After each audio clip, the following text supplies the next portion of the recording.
السلام علیکم ورحمۃ اللہ وبرکاتہ۔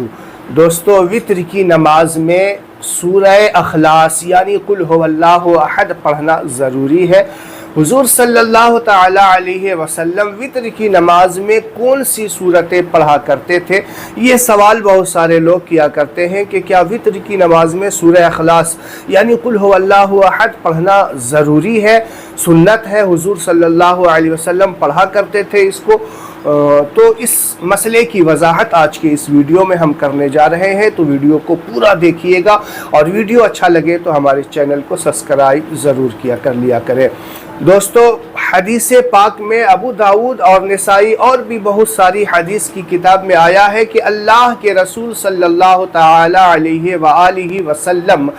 وطر کی پہلی رکعت میں سبح اسم ربک اعلی الذی پڑھا کرتے تھے، اور دوسری رکعت میں قل یا ایھا الکافرون پڑھا کرتے تھے، اور تیسری رکعت میں قل هو اللہ احد یعنی سورہ اخلاص پڑھا کرتے تھے۔ اور ایک جگہ یہ بھی بیان ہوا ہے کہ کبھی پہلی رکعت میں سبح اسم ربک اعلی الذی پڑھا کرتے تھے،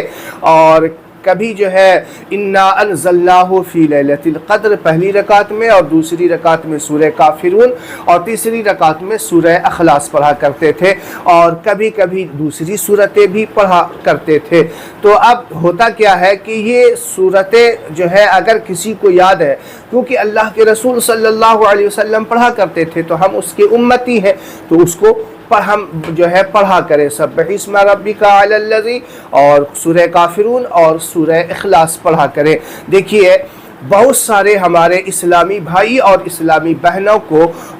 سبح اسم ربک اعلی الذی چونکہ یہ بڑی صورت ہے تو یاد نہیں ہوتی، اور کئی لوگوں کو قل یا ایھا الکافرون بھی یاد نہیں ہے، تو اب ان کو مایوس ہونے کی ضرورت نہیں ہے۔ کوئی بھی صورت جو آپ کو یاد ہو، آپ وطر کی نماز میں پڑھ لیں، آپ کی وطر کی نماز ہو جائے گی اور آپ کو ثواب بھی ملے گا۔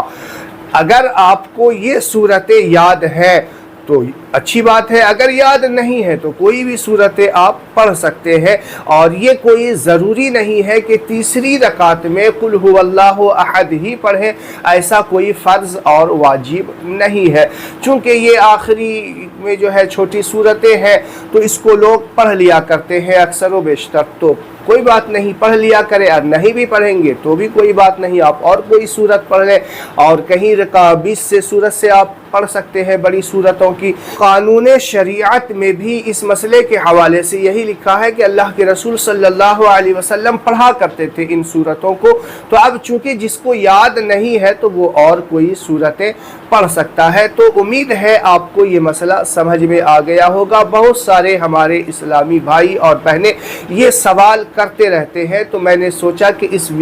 ویڈیو کے ذریعہ ان کو پورا کلیئر طریقے سے بتا دیا جائے۔ آپ کو جو بھی صورتیں یاد ہو، اگر ایک صورتیں یاد ہے تو آپ دوسری صورتیں، تیسری صورتیں یاد کرنے کی کوشش کرتے رہیں، اور ایک ہی صورت ہے تو اسی کو بار بار آپ ہر رکعت میں پڑھ سکتے ہیں۔ لیکن اگر آپ مسلمان ہیں، ایمان والے ہیں، تو آپ کو قرآن پاک کی جو ہے کم سے کم 10 صورتیں، جو علم تری کیف سے لے کر کے